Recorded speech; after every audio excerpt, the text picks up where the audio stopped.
to Maritime Software Hub, the People podcast. Today, I'm really excited to be joined by our new employee, Menina Barton, who's working with us in North America, up in Tampa.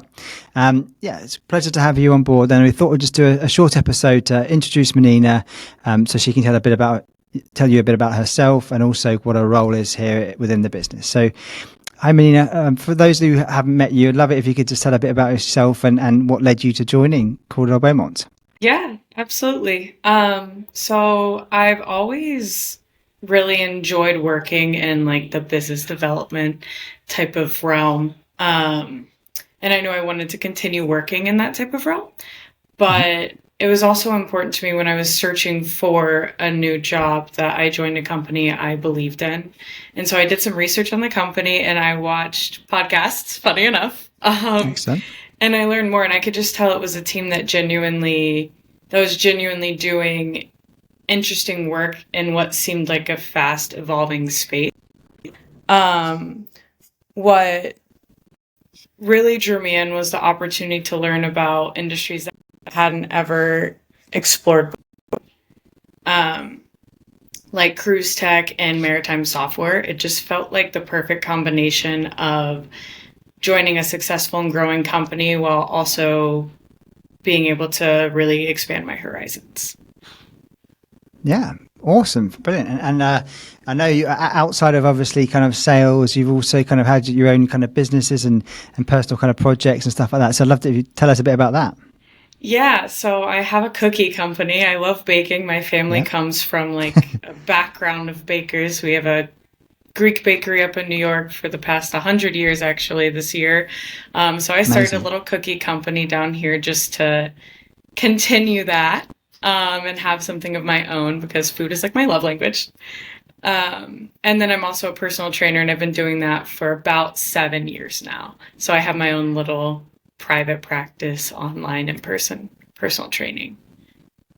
Brilliant. Good. Well, I'm sure a lot of those sort of skills you get, like acquiring new clients and people to sort of coach and things, translate a lot to sort of your day-to-day role in recruitment and things. So I think it would be really helpful having that kind of like, that experience interacting with people and coaching them. It'd be really helpful. Yeah, and that's what when I said I wanted to continue to work in like business development, sales, just being able to interact with people and connect with them is something I love doing. And that's really important with me in the job. Yeah, exactly. And you're also working, obviously in-house, helping with recruitment in your last role for a few years, so you're kind of very familiar with the recruitment sort of cycle. Sounds like mainly from like an in-house perspective as opposed to an agency. So it's really valuable to have your insights of how clients like to be kind of fed kind of candidates and what the sort of the internal hiring processes can be. So it's good to have you on board in that sense. And I had a little bit of that background as well. So it's very useful. Cool. All right. So why don't you tell us a bit about what your role, what you'll be doing here, and kind of what you're focused on day to day mainly? Yeah, so I'm a business development representative. And so my day to day is pretty much just reaching out to companies in cruise tech, maritime software, and data and reporting. And just really trying to introduce Cordell Beaumont and like what we do, who we are, and how we can add real value to the hiring process for different companies, and just kind of showing that we're really about relationships and how we can support their growth through our like smart talent strategies. Okay, cool. I like that. I have to save that. Smart talent strategies. Very good. Excellent. Brilliant. Okay, cool. So how, for somebody that maybe is kind of like doing a SDR or a BDR type of role, and we help businesses sometimes hire these people as well. What does a day look like? So how do you typically structure your day, would you say? Yeah, so I typically start with looking at either what I did the week before or the day before where I left off and like gaps that I could fill in. Kind of building a list of who I need to connect with that day and talk to, or attempt to connect with and talk to. And then moving from there, like making the phone calls, reaching out to people, and just slowly building more connections every day, and then restarting maybe where it sometimes fell through the day before.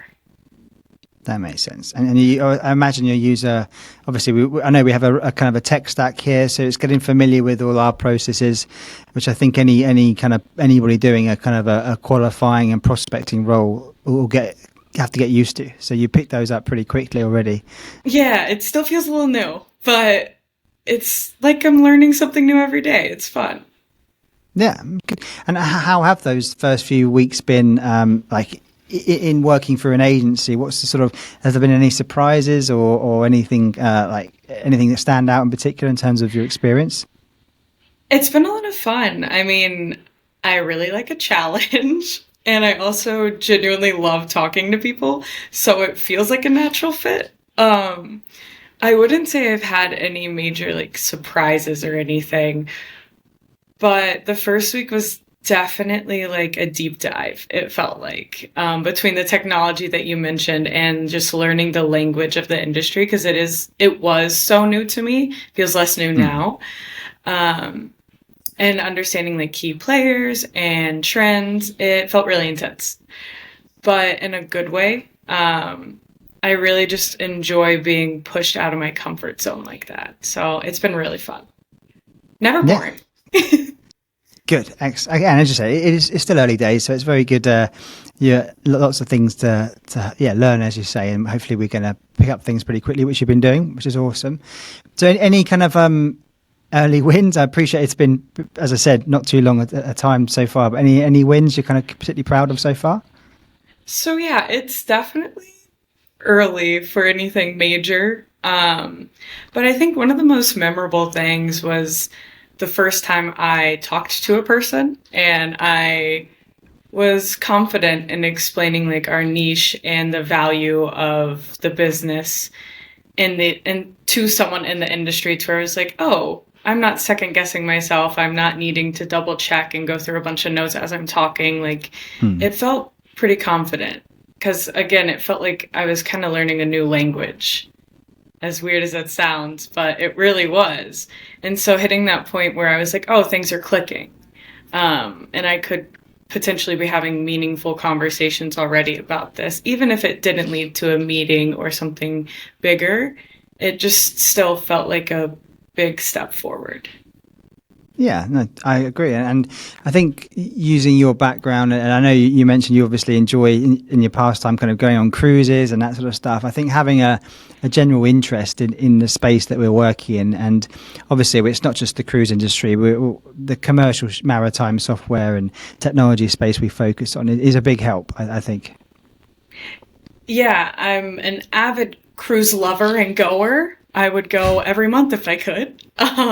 So being able to speak to companies in the cruise tech space and just learn a lot more about it is really cool. Like business development feels really similar to me. I've been doing it similar roles for a while, but just learning more about something I am passionate about is really cool. Yeah. Okay, cool. So do you have any maybe tips for anyone that's kind of doing like your type of role, either in a recruitment context or maybe like, as I said, like a SDR kind of software kind of prospecting type of role? Yeah, I think, and maybe this is more general than what you're wanting, but in any role like this, it's so important just to be yourself and really like let your personality shine through, because people remember genuine interactions. And it's not about being like overly polished or robotic and being this like cardboard cutout of a person, because people want to talk to a person and a personality, not a script, and I think that's what gets you real results, is someone remembering like, oh, she made me smile, rather than like, oh, she just kind of listed off a bunch of bullet points, is huge.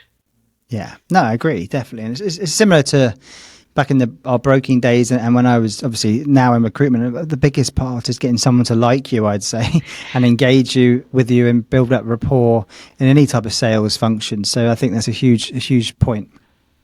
Yeah, I think it's just when you lose the sight of like who you are and stop showing that, it's when things start going not so well.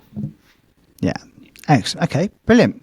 Well, no, I really appreciate you coming on. I appreciate it. I know it's, as I said, bit of a an introductory type of episode, this, so not too much of a deep dive into any specific topic, but I just wanted to showcase your role, as it's we're seeing now as a number of software companies in particular are kind of scaling. Once they kind of grow their go-to-market kind of strategy, often they take on like sales development reps and business development reps and things, and it's an area we obviously cover.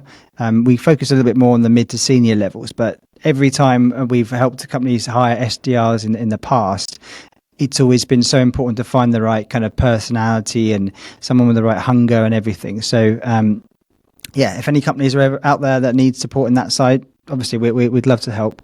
But I think for now, we're shortly going to be launching season 5 of the podcast. So watch this space. We've got a few episodes lined up for you, and really hope you found this episode helpful. And Menina, thank you very much for coming on.